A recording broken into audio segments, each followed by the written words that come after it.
No one wants to think about the dark side of the world, but it's real. Every time you walk through a parking garage, or turn off the lights at night, or even just stroll through the park with your kids, the unfortunate truth is that there are very real threats that could enter your life with no warning. As a rape survivor, I know this firsthand. It's why millions of women are embracing their rights and buying firearms. And in my time at the SIG Academy, my instructors made it clear. Everything I did in the comfort of the range has a place and a purpose in the real world, should I ever have to use it. I'm Kimberly Corban, and this is Empower the People, sponsored by SIG SAUER.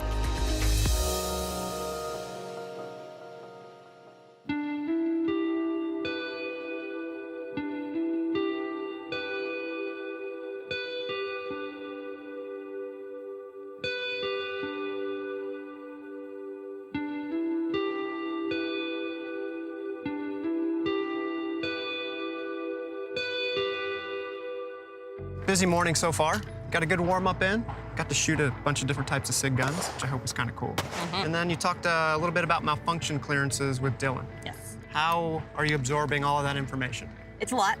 I'm getting to the point now where I know we're gonna need some repetition. Sure. But overall, it's still making it in there. We're gonna switch our mindset from target shooting to now the more defensive aspect of shooting. Okay. So as far as handgun defensive shooting goes, when are we able to use deadly force? Legally? Yeah, legally. I would say if you are completely out of options and you are in danger or someone else is in danger of serious bodily injury and threat of death. Perfect. Did you read that from Google by chance? No, I lived it. Well, I grew up in Colorado. I decided when I went to college that I wanted to go stay in town, but go live in the dorms. And I went to school at the University of Northern Colorado in the fall of 2004 and made my best friends there. We lived in a sorority house for our sophomore year. And when we were looking at where to live for our junior year, there was myself and my 5 best girlfriends. And so we started looking more towards the west side of town. It's a little newer, safer. We broke up into 2 apartments, ground level apartments, 5 to 10 miles away from where I've lived my entire life. And in the spring of 2006, we had been moved in for about a week, and I went to bed one night after hanging pictures and putting a bunch of stuff up on my walls and laughing with my roommate. And the next thing I remember was there was a shirt over my face, and I felt like I couldn't breathe, and I tried to push myself up in bed, and I was pushed back down, and a man held me in my college apartment and raped me for 2 hours. And I had to lay there at 20 years old thinking that that was how I was going to die. And that'll change you. Once I was able to survive that situation, get out alive, I immediately called 911, and my life was never the same again. Okay, what's going on? I was raped. You were what? I was raped. Okay, did the person that did this to you, are they still there? Just left my I was the prosecutor who took her case from the minute it came into the office. Within a couple of weeks, the suspect was arrested, and I had an opportunity to meet with her mom, her dad, to sit down and start talking with Kim about what her expectations should be of the criminal justice system. And I remember, and she and I have talked a lot about the day that she walked in, I had this sense that she was somebody that I wanted to protect. I wanted to do my level best to make sure that the officers did their level best to get accountability for the person who had assaulted her. When you brought up what a plea agreement was, and I just remember suddenly being filled with rage, and I was very frank with the fact that I had no interest whatsoever in having this be a plea agreement.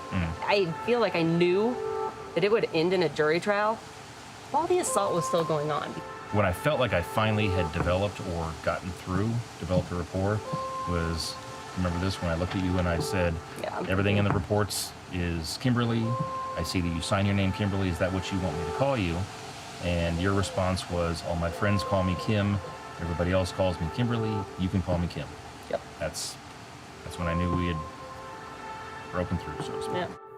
It was successfully prosecuted, and that guilty verdict meant that I got a sense of power back in my life. And I decided to release my name to the media after that because the thought that if one person didn't have to go through what I went through, that it would all be worth it was enough to put myself out there knowing that not everybody's gonna have something nice to say about it. As a survivor of rape and now a mother to 2 small children, it seems like being able to purchase a firearm of my choosing and being able to carry that wherever me and my family are, it seems like my basic responsibility as a parent at this point. So why can't your administration see that these restrictions that you're putting to make it harder for me to own a gun or harder for me to take that where I need to be is actually just making my kids and I less safe? Women are buying firearms because we need them. We need them to protect ourselves, to protect our families. We are biologically at a disadvantage, and this levels our playing field. Scenarios that we could be setting her up for, at least to hopefully be able to handle and work through and survive. Home invasions, carjackings, real world scenarios that are exactly that. They're real world. They do happen every day. So it's important to at least have the mindset and maybe hopefully prepare her mentally and give her the skills that she needs to be able to handle it. Heaven forbid she ever ran into it. I think of my life very much in terms of a before and after, which is, if you ask any survivor, you have those before and after moments in your life. The after for me is a conscious effort to not live in fear, but to be very aware of my surroundings and have a situational awareness that I can also counteract with an ability to defend myself. Everybody okay? Clearly, she has dealt with immense stress in her life, and she has learned how to process it in a way that is fitting for her and allows her to continue to press forward. Unfortunately, she had to go about it in a tough way, but it's definitely made her a stronger individual, and for what it's worth, I'm profoundly impressed with her. Now, in going back to the range since then and doing drills, it's there. It's like a piece of me is now ingrained in doing this, and I think of how many people go to seek training that have had some sense of trauma or victimization that maybe they don't talk about it.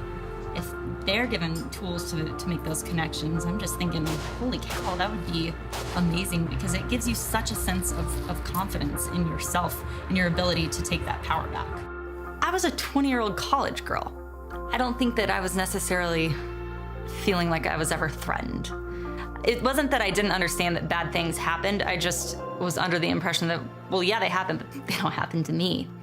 And they do.